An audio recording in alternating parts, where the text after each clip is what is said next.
Hello, Cheers to Business listeners. I'm Ashley Smith, Vice President of Wholesale Pharmacy for DocRx and listener of Cheers to Business. And I want to tell you about the great company I work for. DocRx is a family-oriented company dedicated to tailor operational solutions for patient health and compliance programs that increases the quality and efficiency of patient-centered care, and always with the mission of the patient's health first. With over 10 years of experience helping doctors and their patients with diagnostic tests, patient monitoring, medical supplies, compliance, wholesale pharmacy, physician dispensing, billing, and much more. DocRx is your patient and health compliance solution, both under one roof. To find out how DocRx can help you, your hospital, pharmacy, physician's offices, and any PPE you need for your businesses, please visit us at docrx.com. That's docrx.com, docrx.com. Now enjoy the show. It's important that when you provide bonuses, and I'm trying to break people out of the cycle of, well, we're just going to all sit in the room, the executive management team, and then we're going to decide, what everyone should get. Do not do that. If you're doing performance reviews and you've got your hand on people's performance, purposely in your heart, decide what you're going to give at the beginning of the year. And then if they meet those goals, then this is what the bonus should be. This is the performance based on how the company is doing and how that person was an individual contributor. But to wait till the end of the year, it is a recipe for discrimination. It is a recipe for unfair treatment. Just make the decision. I'm going to give them 3% or 5% of their annual salary if they meet these goals. If they don't meet them, maybe you prorate it down a little bit lower or you don't give it at all. But if you are giving additional money at the end of the year without it being connected to performance, you are missing a phenomenal opportunity to make sure that you get great performance. You're losing it. Hey everybody, welcome to the show. Today, Dr. Gia Wiggins is back with us, and we're going to talk about some holidays, do's and don'ts. More do's, because don't we all have enough don'ts in our lives right now? Plus some things you need to think about before the end of the year for your business. Hey, I'm Karen. I'm a former CPA, entrepreneur, business consultant with big ideas. Welcome to Cheers to Business. So pleased to have Dr. Gia Wiggins back on the show. She has a PhD in business administration and the best HR person I've ever met in my life. Oh, that is the sweetest thing I've ever heard. Don't call me sweet. You know how I get like that. To ruin my reputation. That's right. But Gia, sincerely, thank you for coming on the show today. It was my absolute pleasure as always. So we were going to plan on talking about holiday do's and don'ts.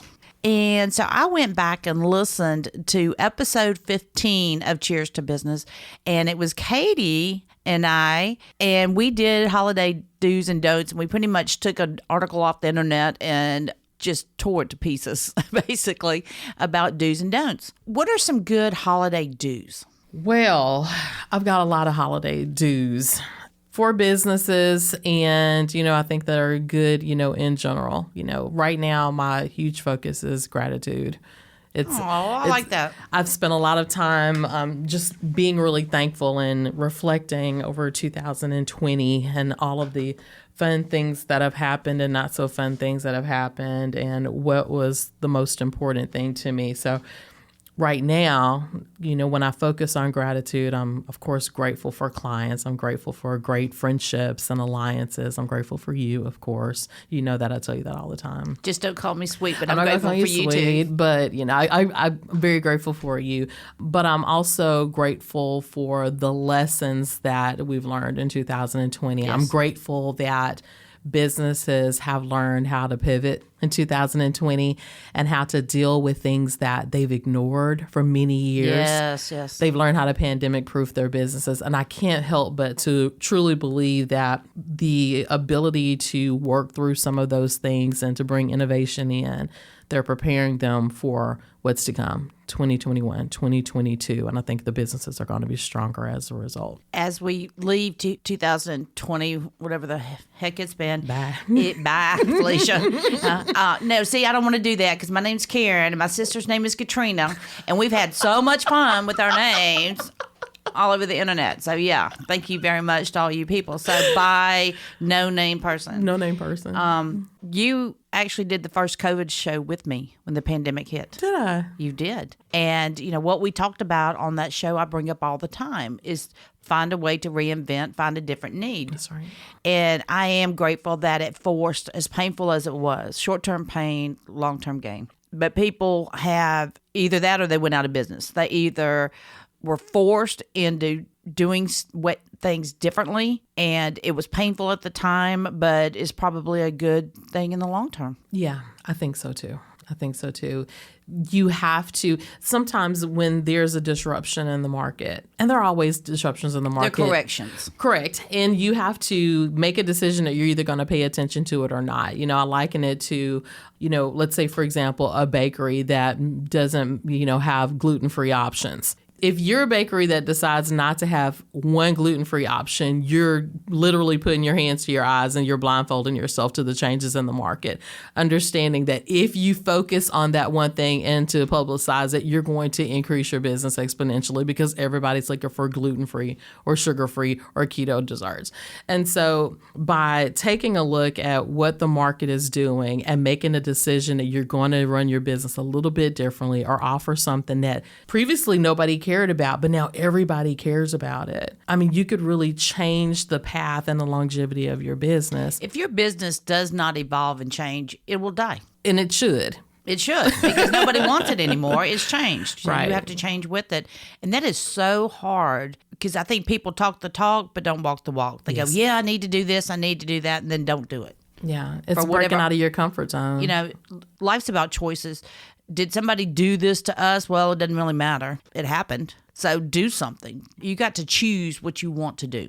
That's exactly what's happened. So I'm excited for those businesses that have, discovered, a new way of doing things, and they're doing fun stuff that they've never done before. And you can see the spark. I shared with you before, I'm a part of a business mentor group, and I mentor a couple of companies, and even long established companies that are doing something new and fresh. I mean, the spark in their eye, I'm like, I bet that was a spark when you first opened that business. I mean, and to cheer and to listen to, them, sharing things and need to have feedback. I mean, it is so exciting. I mean, it just energizes me. So that's what I've been surrounding myself with this year. Yeah, it's a different, because now we're looking for joy. Yeah. For the first time in my whole entire life, I had the tree up, the mantle decorated before Thanksgiving. My husband said, "What is wrong with you?" It's like I need Christmas. I said, "I need joy." Right. So Katie and the grandkids walk in, they go, "Your tree's up." I said, "I need joy.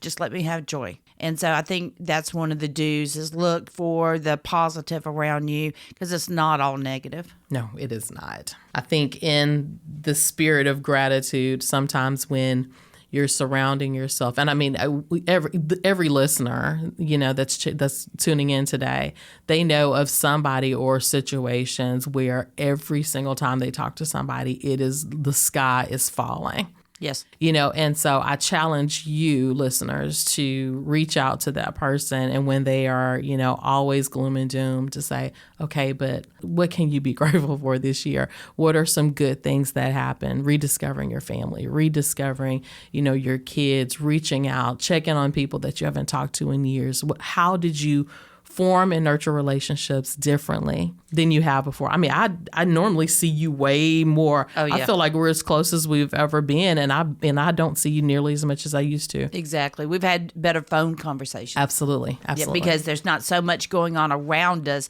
that we can actually concentrate on each other and what each other is saying. I think that's a little different too.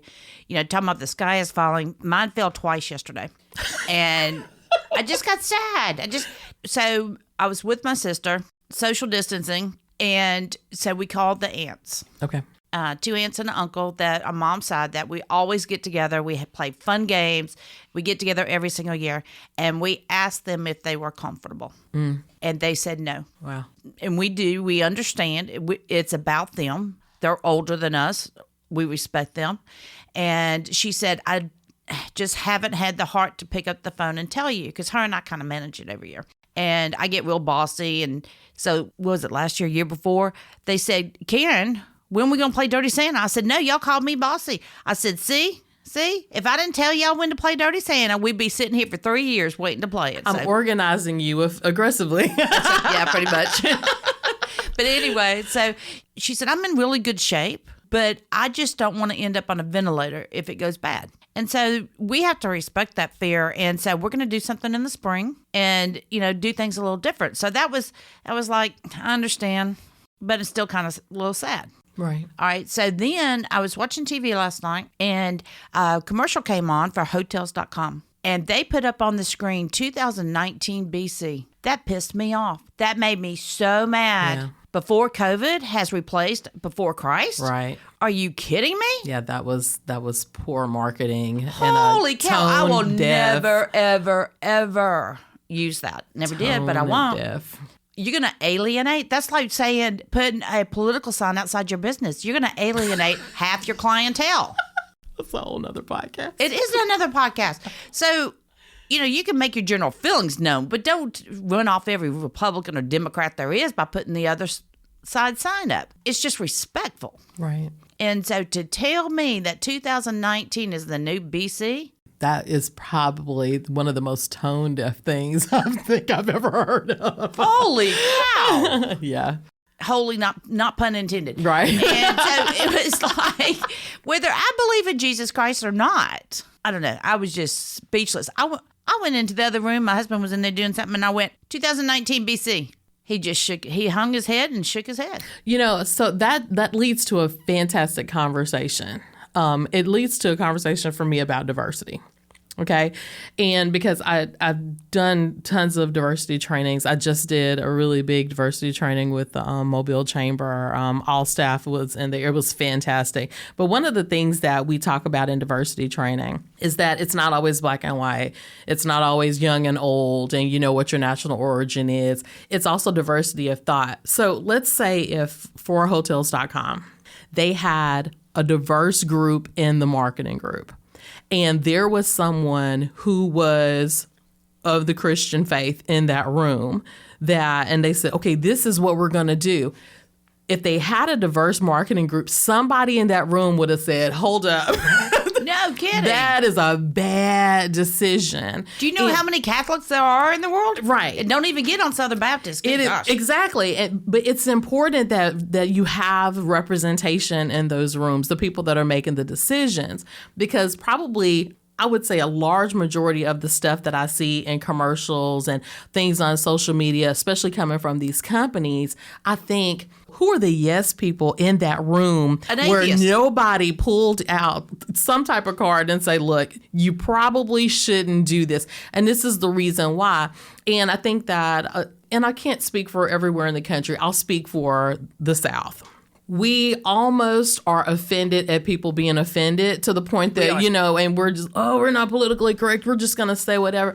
The thing about political correctness. You mean I can't watch Sanford and Son and Archie Bunker anymore? Right. But the thing is that there's a difference between being politically correct and being respectful. Yes. There's a difference between the two. And so making a comment about, the BC part, for example, that's not being respectful. It has nothing to do with being politically correct.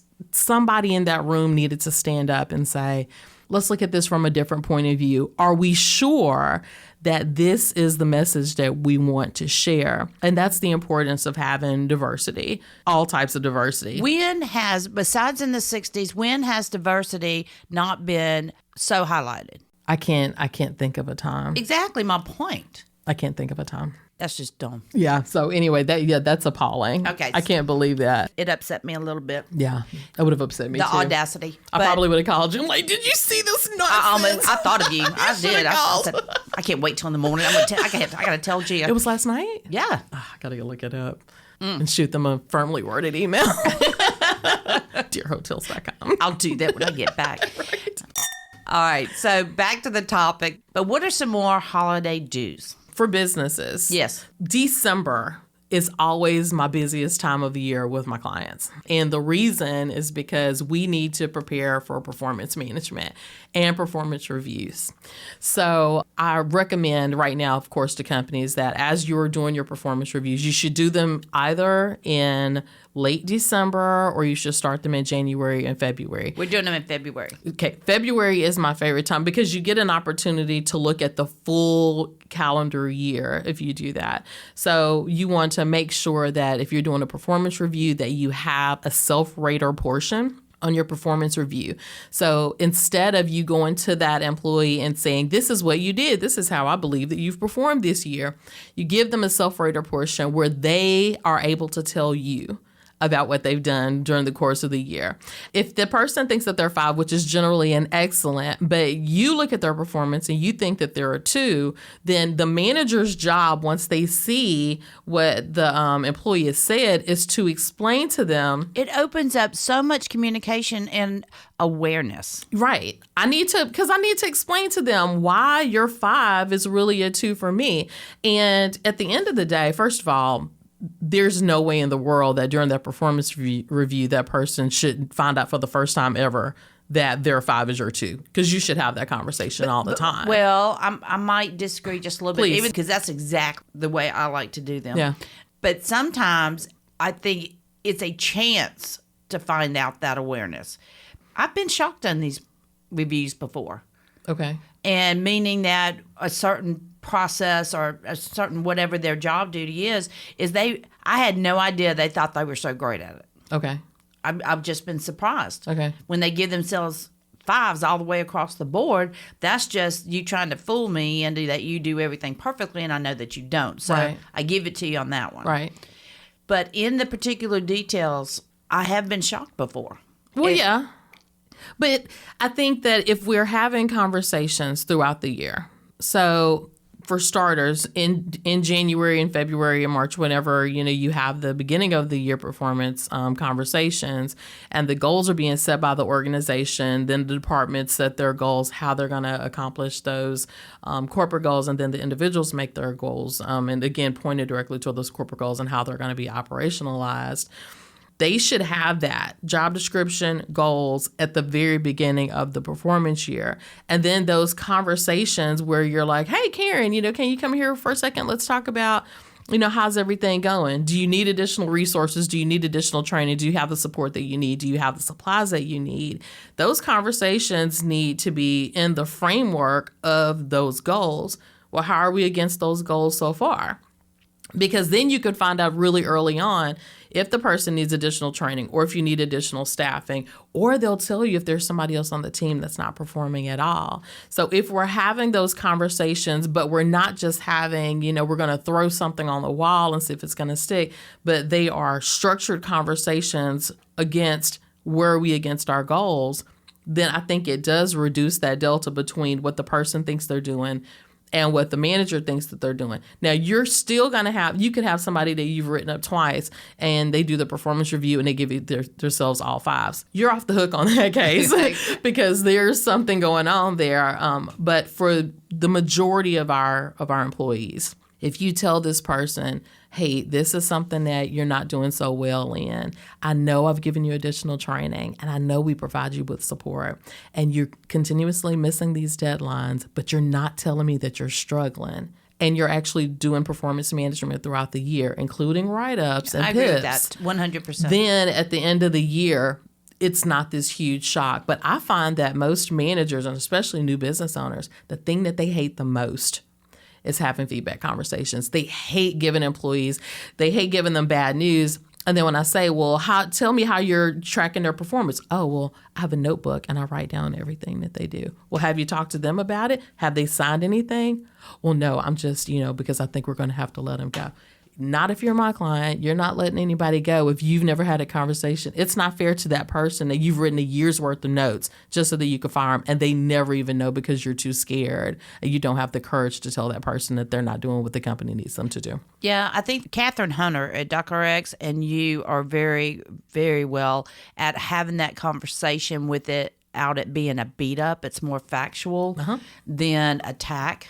You know how when somebody does something and it just goes straight up your craw, and after that point, if it's not mended, resentment builds. And it just gets worse and worse. And I think that we all do that by human nature. If we get really ticked off at one thing, every little thing bothers us. Oh, yeah. That's my husband. Mine too. He's done with you. I know. You didn't do that one thing last year. I'm still upset. No, now you hear about it a year later, which is exactly what we're talking about. I do think we do that. And I don't know that it's always intentional, though. I think that putting out fires or getting tied up on different projects, you see something, you go, I need to talk to them about that. And then, but that conversation doesn't happen or so much time goes by. And I know I like weekly touches, but I fail to stop and have that conversation right then. And so they go, where's this coming from? And say, that's not fair. And I know it's not fair.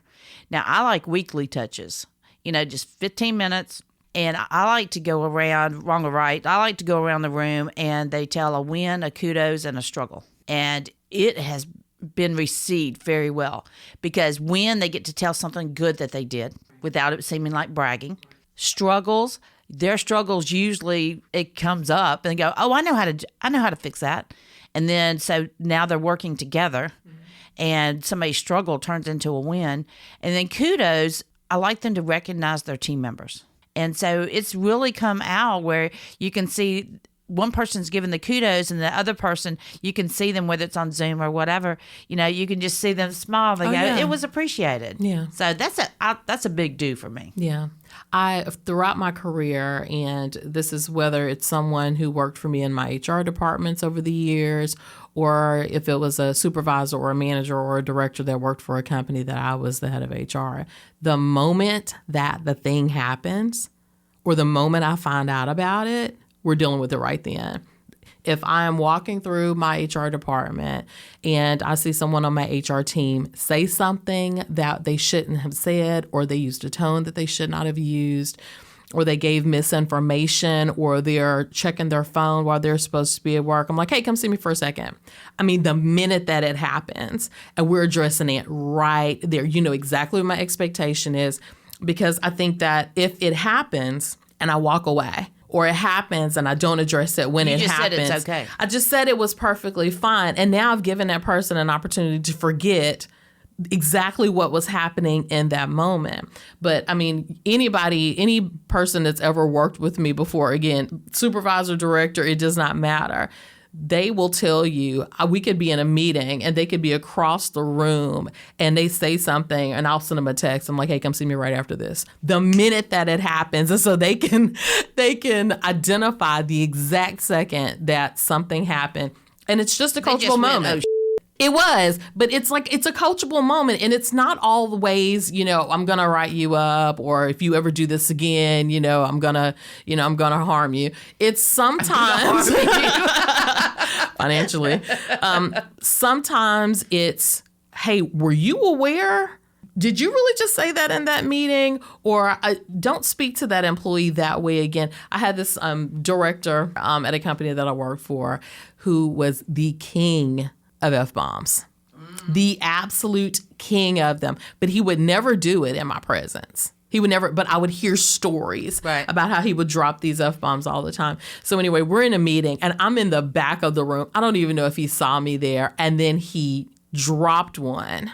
Well, if you're bold enough to drop an F-bomb in the middle of a meeting, then I'm going to be bold enough to call you out on it. Right. I stood up in the middle of the meeting. I pointed my finger at him. I said, me and you outside right now. Right now. That was a message to everyone in that room. It was a message. It changed the culture. It got cold in there. People needed jackets. I'm like, no, we're going to deal with this right now, because I don't want anyone in this organization to think that behavior is okay.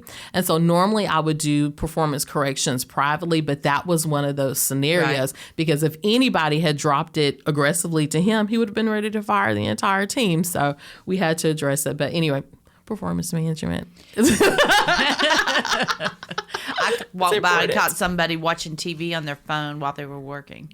Mm-hmm. You can't tell me you were working right then. Right. They were an intern. I told them to pack their stuff. It's important. I had a That's a huge life lesson she just learned. Well, yeah, and somebody needed to give it to the person. I had a conversation it was this past week where we were talking about cell phones at work. and how people feel that because we're such a cell phone heavy culture that, if, we take cell phones away, then, people are going to have a reaction to it. And my stance is always very firm on that. People will do exactly what you allow them to do. If I tell you to work here, you cannot be on your cell phone. You cannot be on Facebook. I don't want you on Instagram. You can't look at a movie. I love when we're in trainings and I tell people to turn their cell phones off and then they clutch their pearls and they're like, but I have children. I also have children. However, I don't have my phone on. And if I'm in the middle of presenting something to a client or doing something, I can't stop what I'm doing to answer the cell phone because my daughter just called. This is a professional environment. I'll check. She can send me a text message and I'll call them back when I get a break. We can't, as business owners and managers, we cannot allow employees to tell us what I will and will not do when we are paying them for that time. They are being hired because there's a job that needs to be done. And as long as we're being fair and we're being reasonable and we're within laws and ethics, you can, in fact, tell your employees, do not use your cell phone during working hours. I will give you sufficient breaks. You can look at it on breaks. You can look at it on lunch, but you cannot look at it during business hours, even if you have kids in daycare. Here's another number that they can call or the office number. And if there's an emergency, tell the daycare to call the office number and they will get in touch with you. But you will not have your cell phone on you at all times. I've had to have that conversation. And it's weird because the different industries, like at Marine Exhaust, they're not allowed to have their cell phones in the back. They're working around heavy machinery. Right. They're welding. Somebody could really get hurt. So It's a safety issue. But then in another company, all of their work is coming through on that phone. Mm-hmm. And so everybody has work phones because of HIPAA. Mm-hmm. And so they are getting we all have our phones and we're all getting live information that is pertaining to that conversation we're having right then. Mm-hmm. Or we have a question, we'll talk and say, okay, email so-and-so, see what they say. We have the answer right then. Correct. So that becomes a necessary tool. Right. And if it's a necessary tool, that's fine. But the person that checks me out at the Piggly Wiggly does not need their cell phone. I agree. Now, the accountant in me that's with me in a meeting with a client, a staff member, I've always had a thing where I didn't take my phone into client meetings. I leave it in the car. Right. And so this was in our conference room, and he pulled out his phone, and I looked at that, and he actually answered a text or something, and we're sitting here with a client that chose us. We were not entitled, and was paying us. Mm-hmm. And I got him right afterwards, and I said, Don't ever do that again. See, immediate feedback. It's disrespect. It is disrespect. And for everybody that is listening, please let me, just in case you are not sure. But it's habitual now. When you are in a meeting and you check your cell phone, when someone is speaking and you check your cell phone, it's okay. When you are looking at your cell phone, the speaker notices, it is distracting, it is disrespectful. It is unprofessional. And I want everybody to just clear the air on that, because people think that, it doesn't matter. The speaker should expect me to be able to do so. We did a training. But it's becoming more accepted. But it shouldn't. We did. So one of the requirements I have for any training that I conduct is that people will turn their cell phones off. Here, my students in my classes, turn your cell phone off and put the cell phone down. Okay? Do not, let's engage, be here, especially if you're going to do an evaluation on how good I did. I need you to be here and I need you to be present. I did a training with executives, CEOs, presidents, vice presidents. They were able to turn their cell phones off, except for breaks, during election day. Did not turn it on, not one time, except for on breaks and on lunch. And they were engaged and they were present, and they gave me that level of respect because that was a requirement before they even signed the contract. And I felt at that moment, I was like, if this group of presidents and CEOs and vice presidents can do an 8-hour training on election day and turn your cell phone off, ma'am, you over here who is a project manager, ma'am, you over here who's a cashier, sir, who's an administrative assistant, you have no excuse. Right. It is so habitual now. Mine's in my hand, in my lap, because it rattles on the table. I can feel it going off every time I get something Right. on my phone. Right. And I want to check it right now so bad. I'm totally guilty. I'm just not going to lie. What if somebody needs me? They'll need you again in 20 What if- minutes when we're done. What if they can't go to the next step until they get my answer? They'll all be fine. It's hard. The struggle is real. It is real. Now, one of the other things that I wanted to mention connected to performance management for business owners and managers, because this is bonus time. And usually people have already given bonuses. They're doing end of the year bonuses. I want to ask. Bonuses need to go through payroll, FYI. Yes. I want to beg everyone, and this is a plea. Please do not give bonuses out just for the sake of giving bonuses out. In some way, connect them to performance. I wholeheartedly agree, and that's why I never did bonuses. I did a gift out of my pocket for $50 for every year they had been with me, so it starts off at $50, and that was a gift in cash Right. from where I cashed a check. Appreciation turns into expectation. The second year. Do you want the Jelly Club? Then start off with the Jelly Club. Right. Just saying.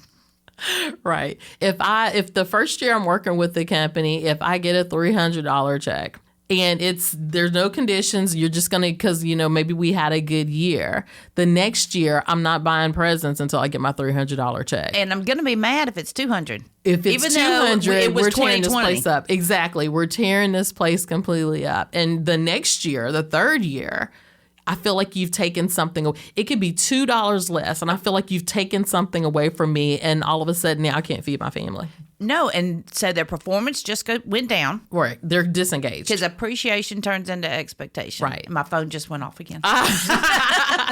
It's important that when you provide bonuses, and I'm trying to break people out of the cycle of, well, we're just going to all sit in the room, the executive management team, and then we're going to decide, what everyone should get. Do not do that. If you're doing performance reviews and you've got your hand on people's performance, purposely in your heart, decide what you're going to give at the beginning of the year. And then if they meet those goals, then this is what the bonus should be. This is the performance based on how the company is doing and how that person was an individual contributor.